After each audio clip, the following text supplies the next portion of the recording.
Hello everybody and welcome back to Mounties Midweek. I'm Drew Patrick. On today's show, we review the week that was homecoming, we talk field hockey's race to the playoffs, and meet the new men's basketball assistant coach.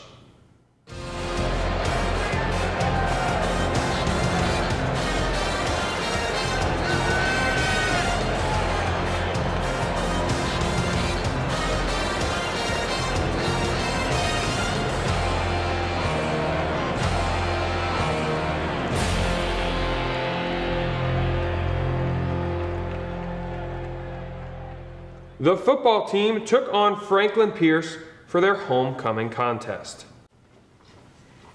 Second quarter, Gary Raupers is in the gun, takes the snap, feels pressure, and whoop! Gets away from one, gets away from two, and he is gone and finds the promised land. That's a touchdown. Mansfield takes the early 6-0 lead. Ensuing drive, Franklin Pierce trying to answer 4th down and 5, and they are forced to just throw it long. The defense holds there. They stay up 6-0. But only a few plays later, Adam Hutchison is rolling out, feels pressure, and that ball just slips out of the back of his hand, and Franklin Pierce gets a big turnover there. They march down the field. It's 4th down for the Ravens. Lubis takes the snap, and a horde of Mansfield defenders chase him down. He's forced to just fire this one out, and the defense once again holds. Franklin Pierce in the game was 0 for 6 on 4th down. The Mansfield offense back on the field, but they are stuck in their own end zone, and Gary Raupers can't escape. Franklin Pierce gets on the board defensively with the safety. The score at the half was 6-2. Second half of play, Lubis back, throws this one through the hands, and Brandon Allen says hello and goodbye, and he gets the pick 6 for the freshman. Mansfield would then add on one more touchdown as it's Gary Raupers giving the ball up the middle to Vaughn Hines, who is in for the score. The final of this one, 18-2. The Mounties' next contest is this Saturday as they welcome Caldwell University. That game has been moved to a 1:30 kick. Freshman defensive back Brandon Allen was named the Collegiate Sprint Football League Defensive Player of the Week. Allen had 2 tackles, including a tackle for loss, a pass breakup, and a pick 6. Here was Allen on the accomplishment. It feels good. I wasn't expecting this. I got a call from 2 of my players, and they're telling me to come up here, so that's kind of exciting. I came over late. There was emotion. I came over really late. And he threw it to him, and he had his hands up, so I was like, all right, I'm gonna tackle him. But it slipped through his hands, and I caught it, and I was like, I actually caught the ball, so I was like, I don't know where to go, but I saw the left side, and I was like, I can just shoot up the sideline, and I scored. It didn't feel real, but it felt good, though. Offensively, we weren't doing the best as we usually do, because we usually put up points all the time. So defense needed a turnover, and so I wanted to do it, and I wanted to score, and we needed to put points on the board, and so I did that, and that helped out pretty well. We won the game. The field hockey squad took on IUP this past Wednesday. The Mounties battling in the rain early on the corner. Michaela Chacon shoots, and Larissa Motz cleans it up, and the Mounties take the 1-0 lead. The Crimson Hawks would score 2 unanswered points until Christy Beyer right here ties it up. Bodie over to Chacon with room in front. The swing in front. Turnaround shot is good! A goal for Christy Beyer! And we are tied! And then time was running out, and Dana Evans answered the call. There's 20 seconds remain. Larissa Motts will take, swung out. Bodie into Griffin, swung this one in and it gets through! That's a goal for the Mounties! The Mountaineers improved to 8-5, matching their win total from a year ago. The Mounties return to action this Saturday as they welcome the #1 ranked Golden Rams from Westchester. The soccer team had 2 contests this past week. Gannon was the first opponent, and they defeated the Mounties by a score of 5-0. The ladies then traveled to Lock Haven on Saturday, and the Bald Eagles won that contest 6-0. Their next match is Wednesday at Westchester. The cross-country teams ran at the Bucknell Bison Tune-Up this past Friday. For the men, Ryan Clifford and Quincy Amabile tied for first place, registering equal 26:57 times for the 8K race. On the women's side, it was Kenzie Jones and Lindsay Payne who finished 2 and 4 in their 5K race with a 23:06 and 23:24 times respectively. With the end of the regular season, Mansfield has a 2-week break from competition as they prepare to participate in the PSAC Championships November 4th in Edinburgh. Now let's take a look at what else is coming up this weekend for Mansfield Athletics.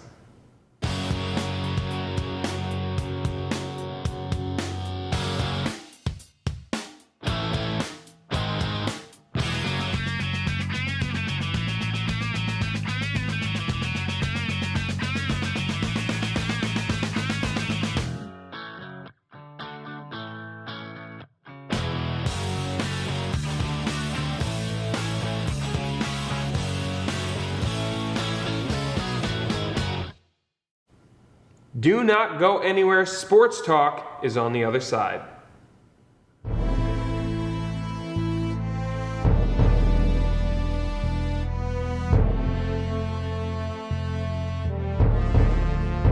court to court and lane to lane, under the lights or under the sun. No one delivers Division II sports like NCAA.com. The center of D2 is inside the NCAA.com hub. With exclusive highlights of every sport and live broadcasts of every Division II championship found nowhere else. Make NCAA.com yours. The home of Division II college sports.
Welcome back. This is Sports Talk. Let's continue to talk sprint football, but let's get a coach's perspective on the game. We're joined by defensive backs coach Kevin Short. Thank you so much for stopping by. Thank you for having me. So, Coach, it was a bit of a struggle to start the year with the defensive backs, but here in this game, in the last game, you've seen major improvement. What has been the key to that improvement? I mean, like early on, we had to like find certain pieces, you know, to get the perfect puzzle. But now we, as the weeks went on, watching film, seeing who can do what. Now we see who can do like what everybody's strengths is, the weakness. So I think now we're at a point where we should be successful now. And 2 straight games where really the defense as a whole has been just outstanding. I mean, you just talked about the improvements, but really, what has been the key for this defense in this past game to get that real shutout? Because the only points were the offense getting tackled in the end zone. So to have that defensive shutout, what was the key to that? Well, I believe since like our first win, I guess like all the guys starting to believe now, and me and Pulio week in, week out, try to put in a good game plan for the guys to understand what we need to do to get a win. And Coach, I'm sure you love seeing one of your defensive backs get that pick six. Yeah. When you can see one of your guys be that effective, able to put points on the board, how does that feel? I mean, it looked like I'm doing a good job. That's what it looked like. And there's something unique. So you come from, you played a couple of years on practice squads in the NFL. I'm very interested to know, because I've talked with people who have played a Division I or Division II and have played in the league. And when they first see sprint football, they get a little confused. They're like, what do you mean offensive linemen are 175 pounds?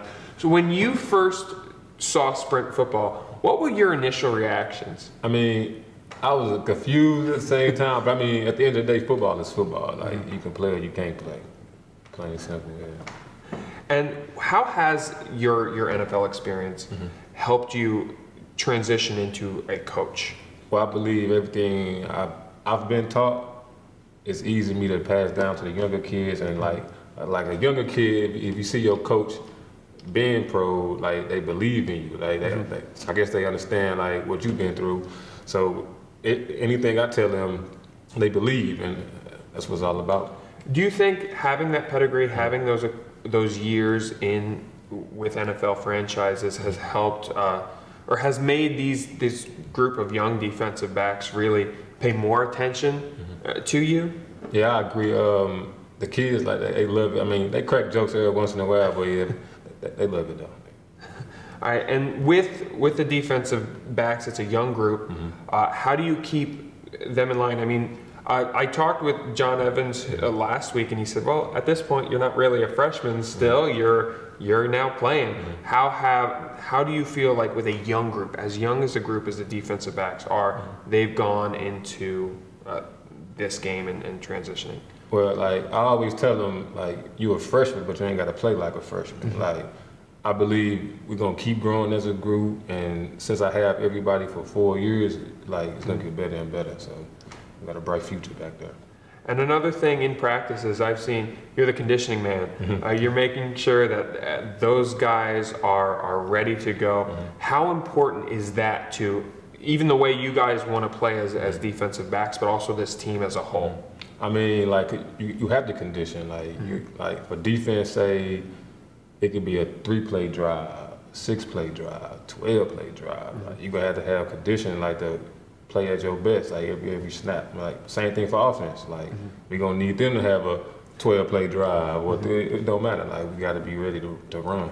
So this week coming up, Caldwell University is the opponent. What have you seen from that squad, and what's going to be the key to have a good defensive performance against them? Caldwell, they decent. I mean, they spread the ball around. They quarterback like to move. We just gotta keep covering like we've been doing the last 2 weeks and get pressure, contain him, make sure he don't get outside the pocket, and we should be good. What are the keys? I mean, at times when Mansfield's defense has struggled, it's been against a mobile quarterback. What do you have to do to fix that? I don't think it's a true problem, but what do you have to do to clean that up a bit? Just gotta have the D-line understand what the assignment alignment is, and just make sure they reading their keys. And just gotta contain them and hopefully get cover sacks, you know. And so this week, as I mentioned, it's senior day coming up. Although you haven't really had seniors on there, but seeing the senior leadership on this team, what have they meant to this program? I mean, they the backbone of the team. Honestly, like if we down, they the ones that like bring the team back up. They the ones who get the speeches. Like somebody slacking, you gonna hear from them. Like that's what we need. All right, Coach. Well, best of luck this week. Thank you. And Mounties Midweek rolls along after this. Don't go anywhere.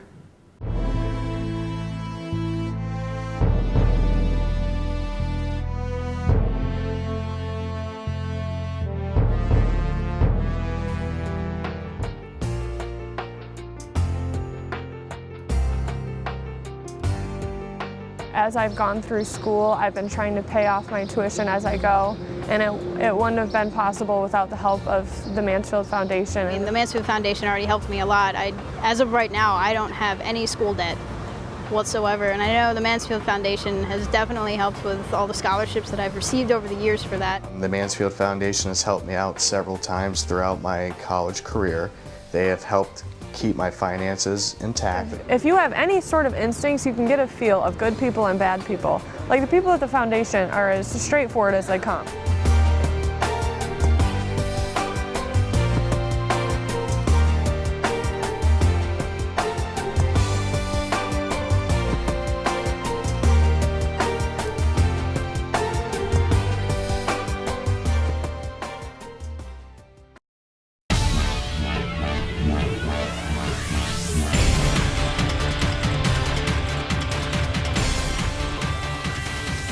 Hello everybody and welcome back here to Sports Talk. Let's switch gears and talk some sprint football as we're joined by two gentlemen from the sprint football team, Vaughn, Hines, and Gary Raupers. Thank you guys both so much for stopping by. Yes, sir. So let's talk about this past week. A win here on homecoming, the very common football score of 18-2. But in that contest, able to get a win on homecoming, how did it feel? Felt real good.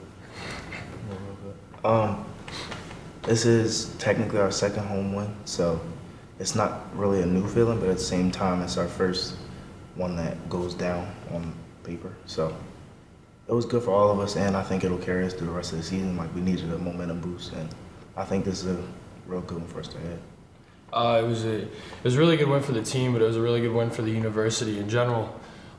So I think we're a little more excited going into next week's game, another home game.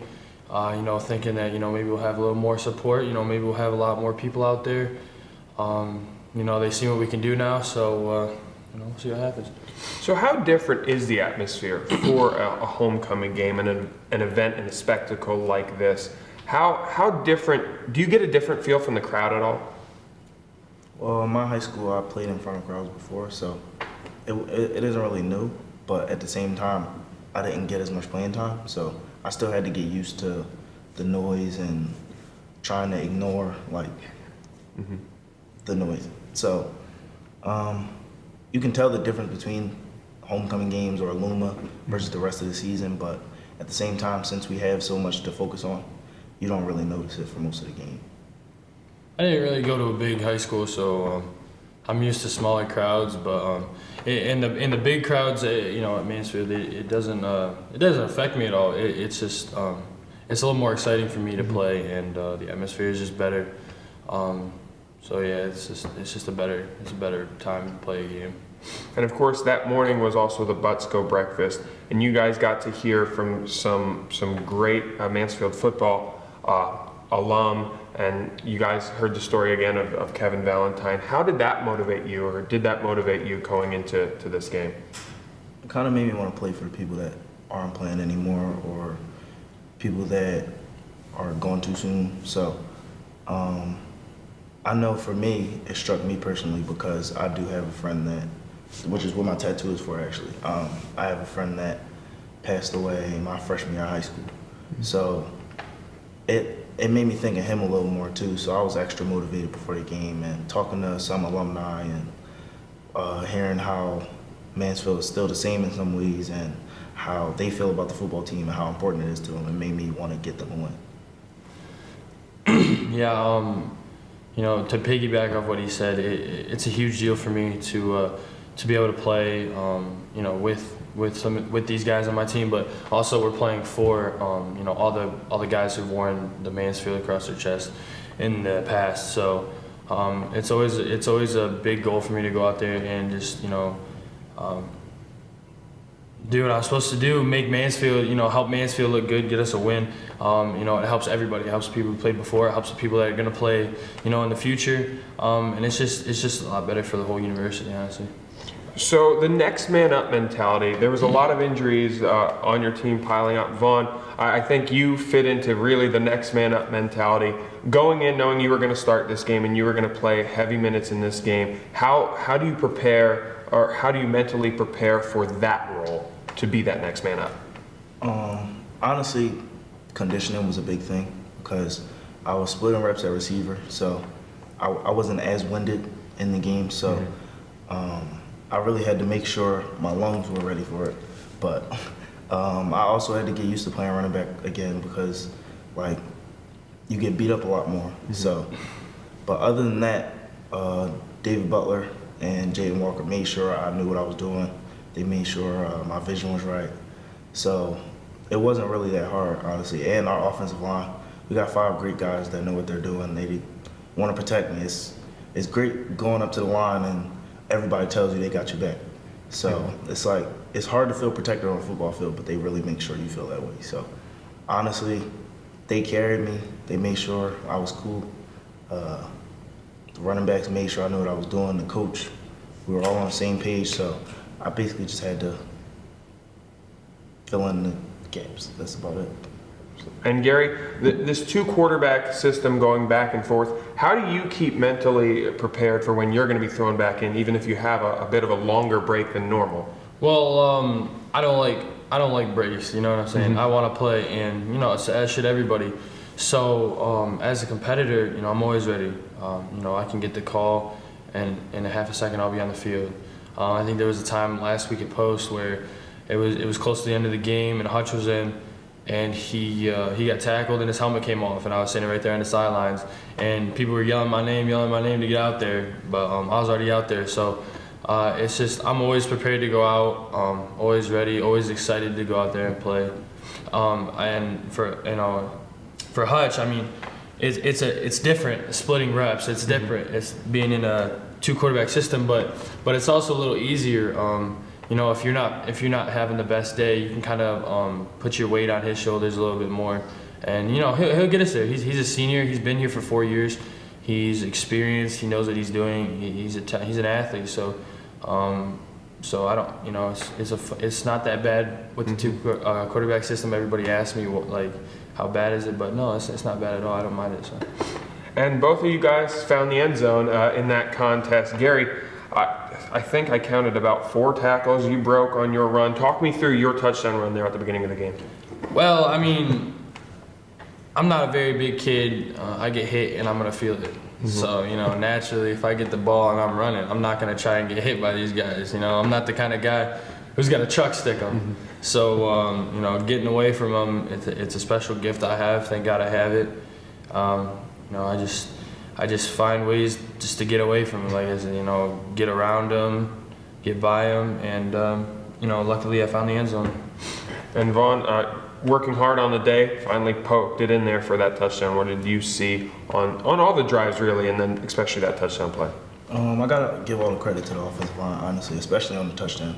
If you really watch it, I didn't do anything. I mean, I knew from the get-go. I told Gary I need the ball. I knew from the get-go.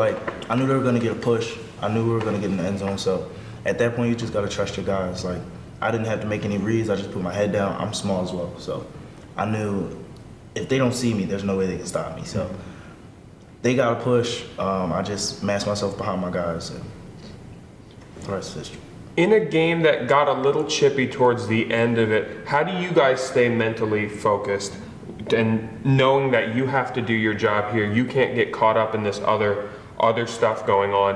What do you have to do when a game gets chippy and you see a lot of penalties on their defense for an unsportsmanlike conduct?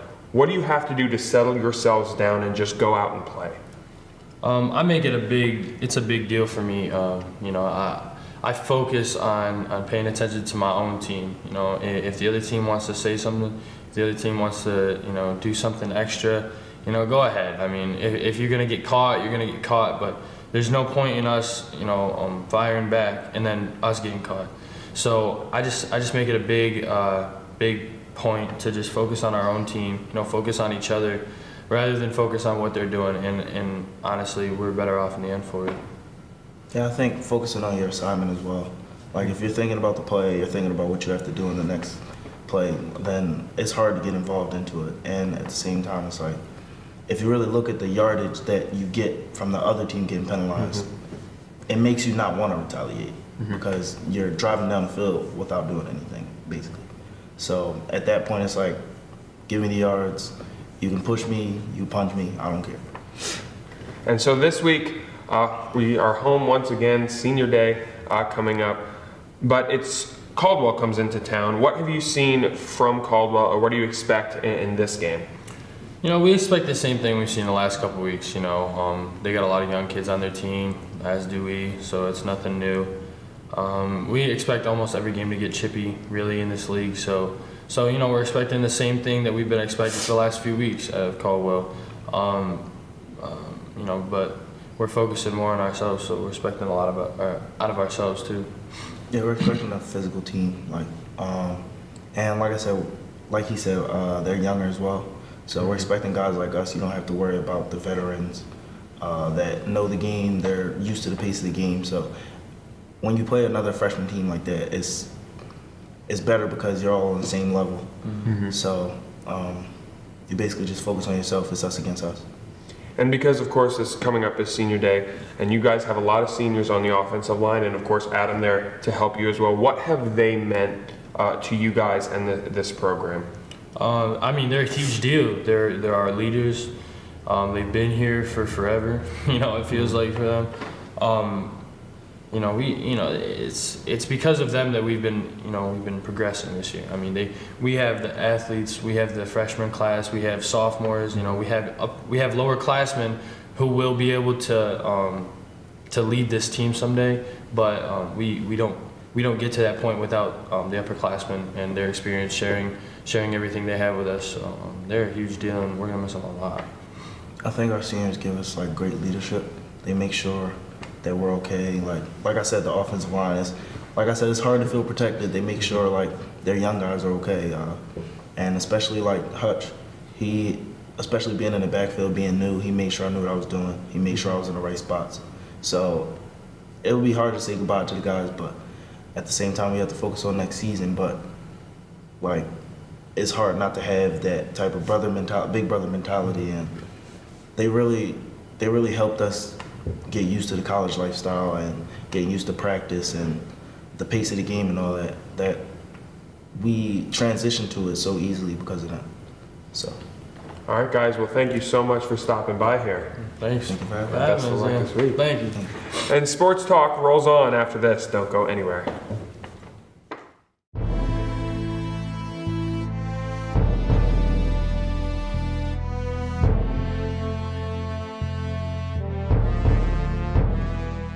Part of Mother Nature's perfect blend, the keystone of the Keystone State. Visit Potter Tioga, a 2-county scenic outdoor haven, conveniently located, yet worlds apart. With 10 state parks, 2 federal parks, and over 400,000 acres of state forest land, outdoor recreation certainly does live here, offering hiking, biking, horseback riding, ATV trails, hunting, snowmobiling, cross-country skiing, and so much more. Close to many urban areas, but far away from the hustle and bustle, you'll feel like you've found a hidden corner of the East Coast where you can experience world-class, authentic outdoor adventure. Whether it's a family outing, a personal challenge, or even a leisurely walk, it all takes on a new perspective in these spectacular surroundings. Follow our gurus through the Step Outdoor series at visitpottertioga.com and start planning your adventures today.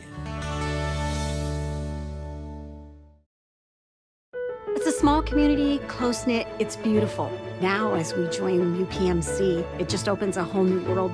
Together, UPMC and Susquehanna Health are bringing life-changing medicine to north central Pennsylvania. UPMC brings extraordinary innovation to virtually every aspect of the work we do. Exchanging ideas, sharing research, it's a tremendous opportunity to learn in real time with world-class experts. Changing lives every day. UPMC Susquehanna.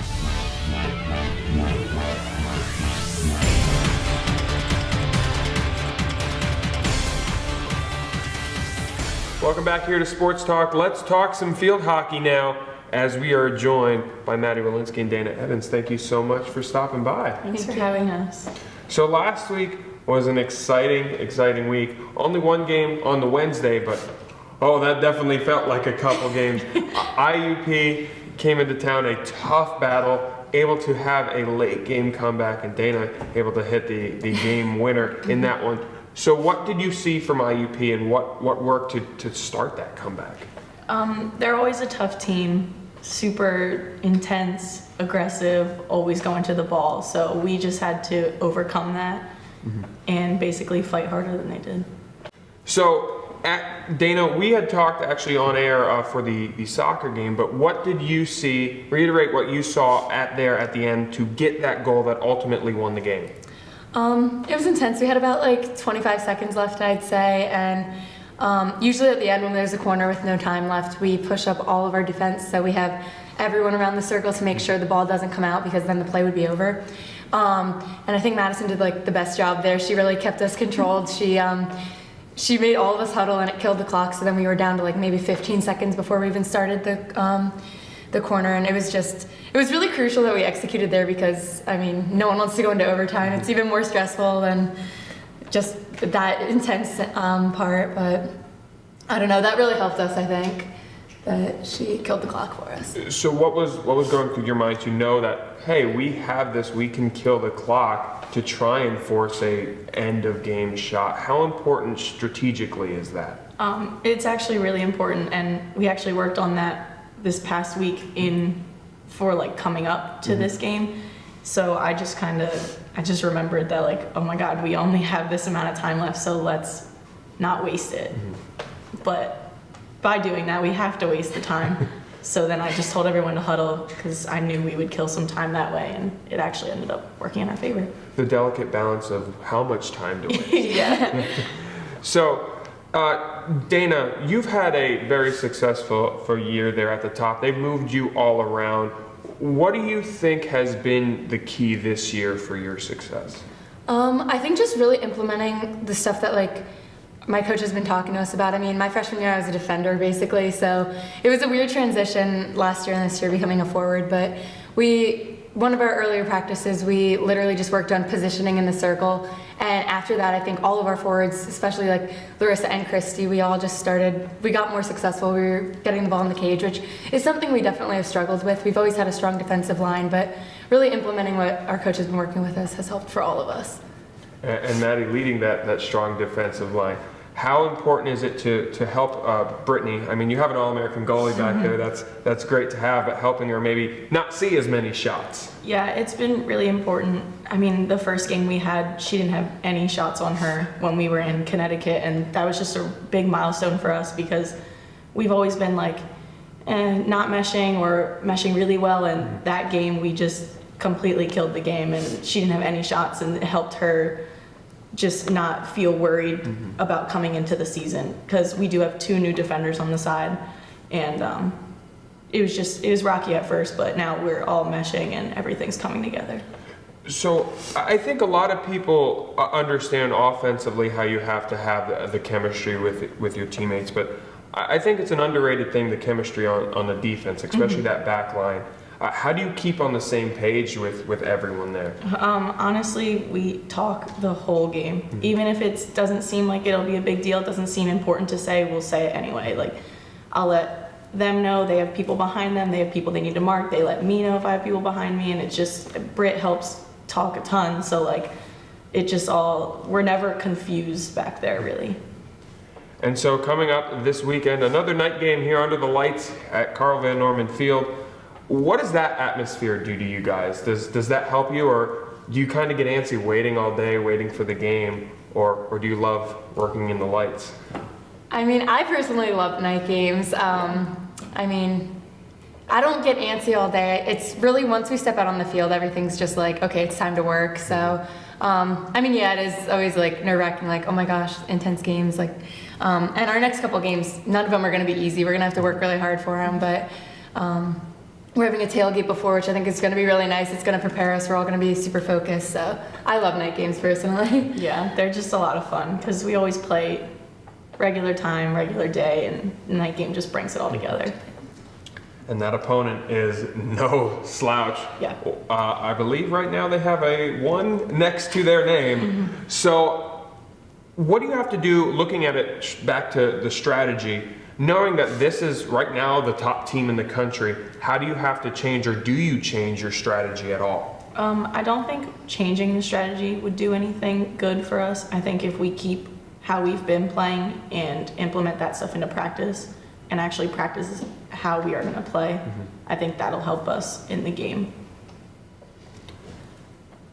And then, so expectations, looking at this game, what do you expect to see from that Westchester team? They're a very fast team, so I think that's just going to be something we're going to have to definitely pick up our pace of our game, but we just have to play the way we've been playing and we'll be successful. We're definitely confident, but we're not going to be overconfident with it, but we're going to play our game. We're not going to let the number in front of their name just like make us play. Yeah, it's not going to interfere with our gameplay. All right, well, thank you both so much for stopping by here. Thanks for having us. Best of luck this weekend. Thank you. Sports Talk continues after this. Don't go anywhere.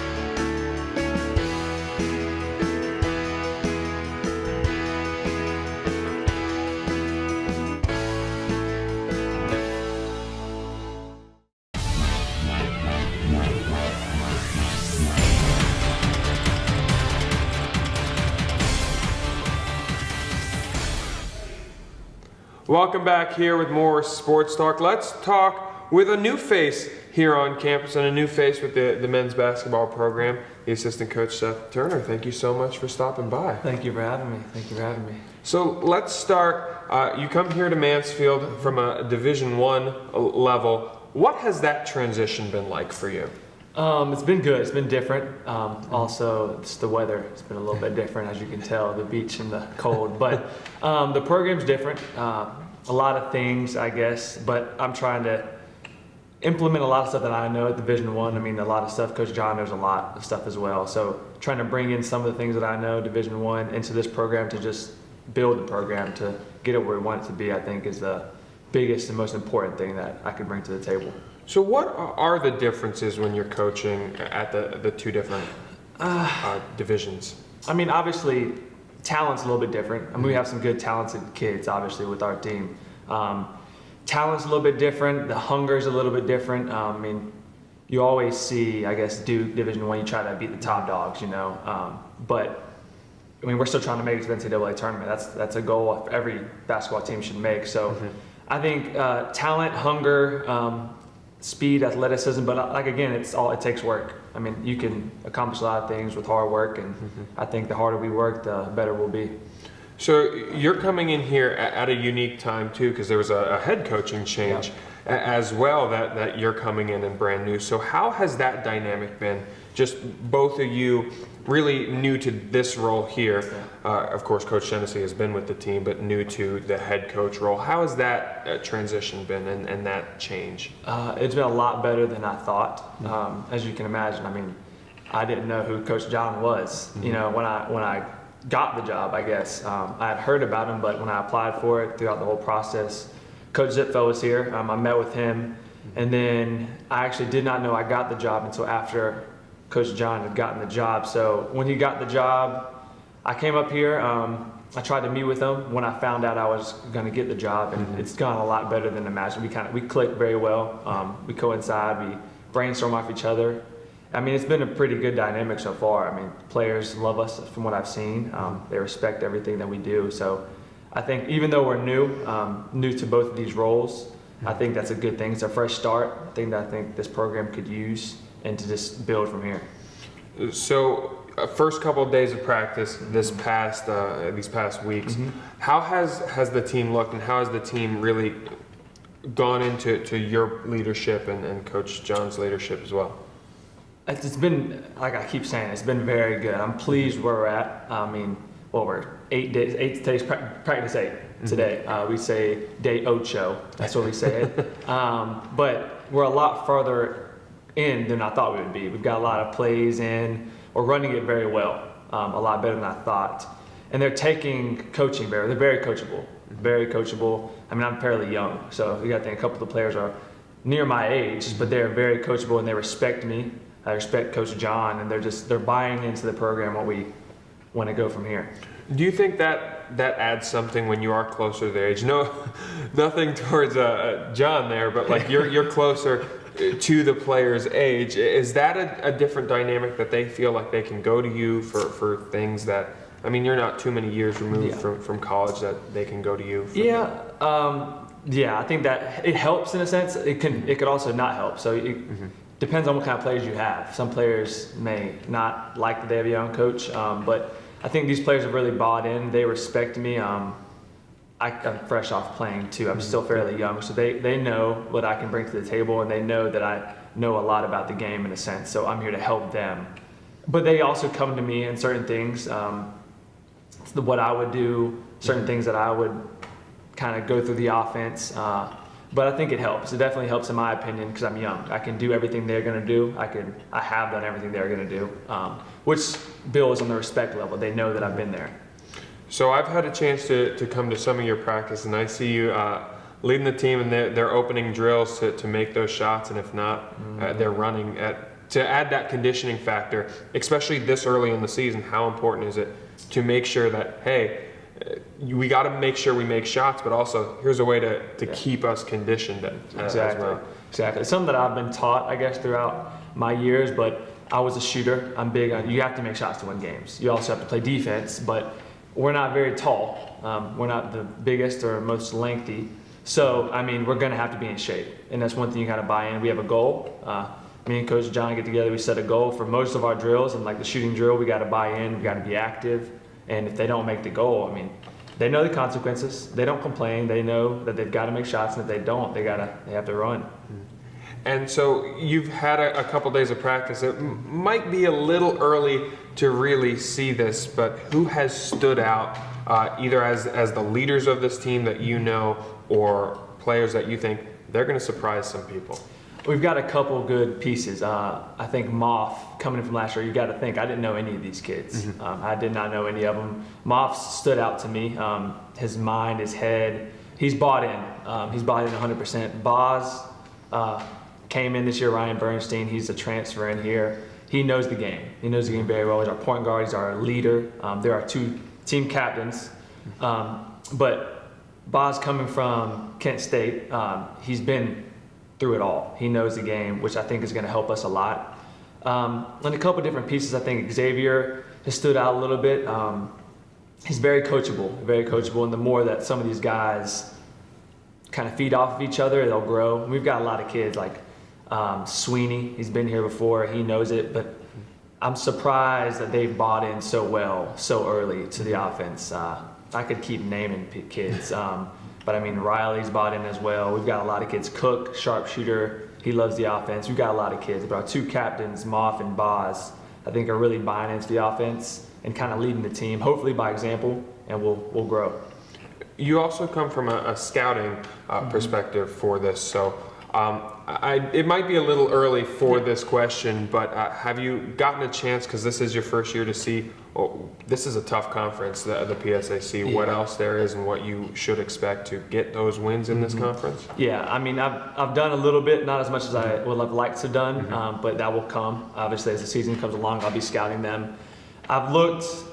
It's a very tough league, tough guard league. We're gonna, like I said, we have to be in shape. Our guards are gonna have to be able to play, have to keep their head on straight. We've got to be strong-minded.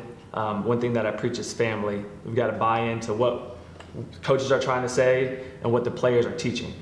We buy in together as a family. I think anything's possible, but we're gonna have to in order to win games. We got to be in shape and we got to be one. All right, well, thank you so much for stopping by here. Thank you. It's been a pleasure. And Mounties Midweek rolls along after this. Don't go anywhere.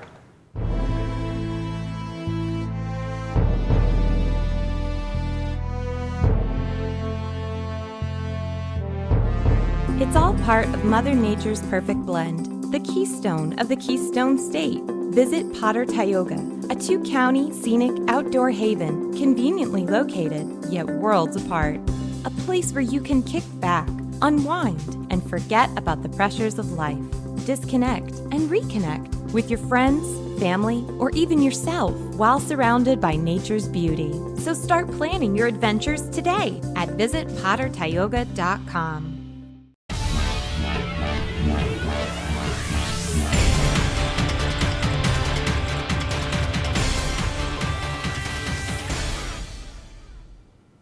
Mansfield received 4 new members into their Alumni Athletic Hall of Fame last Friday. Here were some of the night's best moments. I dearly wanted to win every game I ever coached here. Fact of the matter is, we just weren't always talented enough to do that. But with those guys, we could go out and compete. And if you showed up to play us and didn't bring your best game, we were going to beat you. Early in my career, I used to tell players on those early teams that we would someday win a championship at Mansfield. And when we did, as far as I was concerned, they were a part of that. Well, tonight, every single player I coached here is a part of this induction. Here for my interview, I was visited by a sporting goods salesman who used to be a basketball coach in the PSAC. And when he found out that I was coming here to interview, he did everything he could to talk me out of it. Told me about how difficult the job would be and the hardships I'd have to overcome. And I've often thought how fortunate I was not to have listened to him. I don't know what it's like to coach here today, but coaching at Mansfield University in the 1990s was a very special thing. There was a camaraderie that existed here that I have never experienced anywhere else. And it did not just exist between coaches and players. It extended to the student body, most of the faculty and staff, and even the townspeople. There was a feeling that we were all in this together, and it was a great place to coach. I appreciate your time. I'm very grateful for this honor. Thank you. The phone, she did, and I did what all good Mansfield graduates did. I rented the car. I went down a mile away. It was a Hallmark card. Bought the card, put some money in it, grabbed a box of chocolates, and when I came home, I opened the door. I said, "Happy birthday." The look she had on her face, that I wasn't getting away with it. So I admit it, and she forgave me. But I made my mind up then that I was really, really going to do something. But some of my friends, for your 25th anniversary, you take trips, or I'm going to plan, I'm going to really do this good. But a couple months before, just in case, I wanted to make sure it was the right place that she wanted to go, I sat down after dinner and I told her my plan. I said, "This is what I want to do. You deserve it." And she's smiling and everything. I get finished. I said, "What do you think?" She said, "It won't work." I said, "Why?" She says, "You're 2 years too late. It's our 27th. In closing, I just like to say that I've really been blessed by the Lord in my life. He's really taken care of me and my family. And it makes me think that how could a boy, an 18-year-old boy that was naive, and I really mean naive, entered Mansfield, and 4 years later graduated as a young man with a Bachelor of Science degree in education, who was ready and well prepared to begin his career.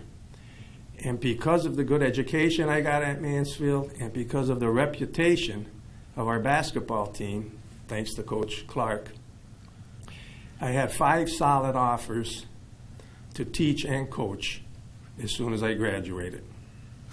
I've been truly blessed, and I have a lot to be thankful for. And I just, tonight I am just humbled and honored to accept this award. Ryan Hall, who happens to be the current record holder in the American record holder in the marathon, once said that suffering is an extraordinary teacher. Well, I suffered a lot because running 26 miles is not easy. It takes a lot of time, a lot of training, and probably over a period of 35 years, I averaged 120 miles of running each week. Christmas, I got out and ran. Birthday, I got out and ran. No matter what the holiday, no matter what the occasion, I was out there training. I was always afraid that somebody, in another town or even in another country was putting in those miles and putting in that effort, and it was going to gain some advantage over me. So I didn't want to let them get the upper hand. So I pushed myself. Harry just turned Ed and said, "Who's announcing the games for you this year?" And he goes, "Well, we had a couple students who did it, but they weren't that reliable. I don't know. I'd better check with the AD, Dick Finley. I'd better see if he's even got anybody lined up to do the games." And I hadn't said a word, so Harry just turns to me and says, "Hey, why don't you do the games? You said you were in radio. Why don't you go do those games?" Okay. You didn't say no to Harry. You didn't say no to Harry most of the time. So basically, that's how it started back in November of 1981. Harry Serene pushing me towards Ed Wilson. Ed asking me if I've ever done PA work before, and I said absolutely not. Done a lot on the radio, but not PA announcing. But a love affair, I guess, that started in 1981 has now rolled us into 2018. And from Ed Wilson to John Senesey, I think we're going to be in great shape. But call the most. And I really wanted to get that one right. So I immediately had to think, well, I'd have to eliminate football or baseball. I didn't do baseball that many years, but I had to eliminate football because you have 5 home games a season. So it pretty much had to be basketball. And who was the name I would... So it had to be a 4-year player, and it had to be somebody who scored a lot of points. And that. And it was a basketball player. But it was a female basketball player. Because then it hit me, we had one strong athlete here who played 2 sports. And she was great at them both.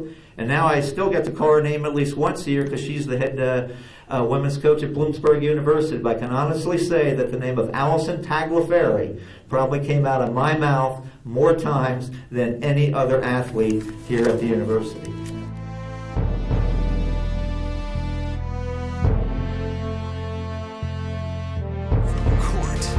To court and lane, to lane under the lights or under the sun. No one delivers Division II sports like NCAA.com. The center of D2 is inside the NCAA.com hub with exclusive highlights of every sport and live broadcasts of every Division II championship found nowhere else. Make NCAA.com yours, the home of Division II college sports.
It is now time once again for play of the week. But before we get to this week, let's start with last week. And it was a battle between soccer's Eleni Gebbia and field hockey's Dana Evans, 2 second-half goals. And based on your votes, this play was your winner.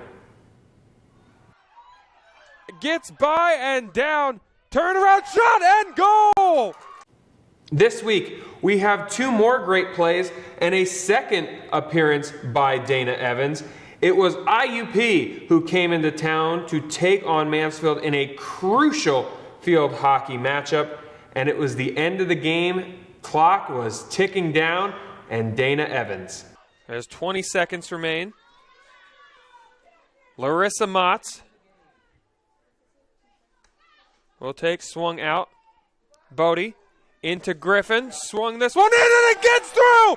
That's a goal for the Mounties! Our second play comes from Saturday, and the Sprint football team took on Franklin Pierce. Franklin Pierce has the ball, starting in what a former broadcast partner of mine used to call Pick Sixville. And right on cue, it's Brandon Allen with the pick, dances down the sideline for the defensive score. You can vote on Twitter at Mountie All Access for which play, the Dana Evans game-winning goal or the Brandon Allen pick six, is play of the week for this week. And as always, results will be revealed next week.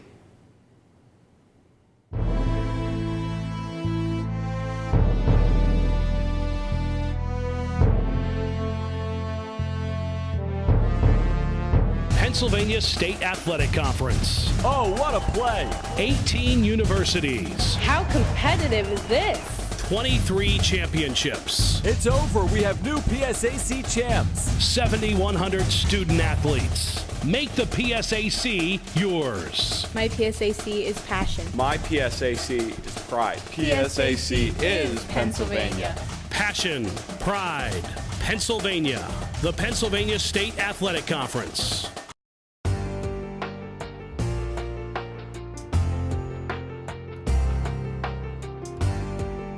As I've gone through school, I've been trying to pay off my tuition as I go, and it wouldn't have been possible without the help of the Mansfield Foundation. I mean, the Mansfield Foundation already helped me a lot.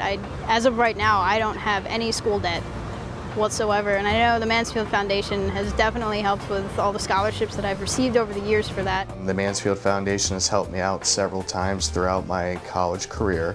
They have helped keep my finances intact. If you have any sort of instincts, you can get a feel of good people and bad people. Like, the people at the foundation are as straightforward as they come.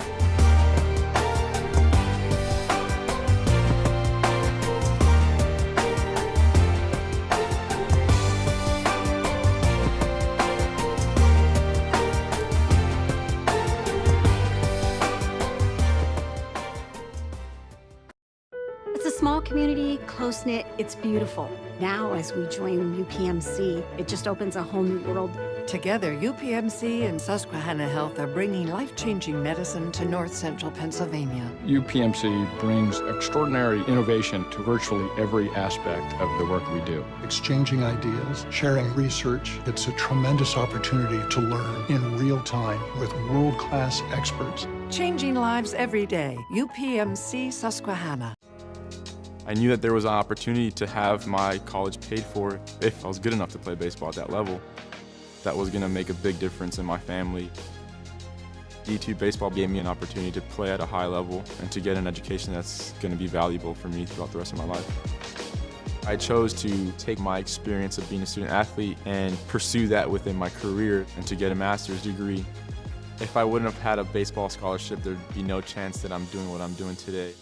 That is the show for this week. For everything Mountaineer Athletics, head over to GoMounties.com. Thank you for watching, and we'll see you next week.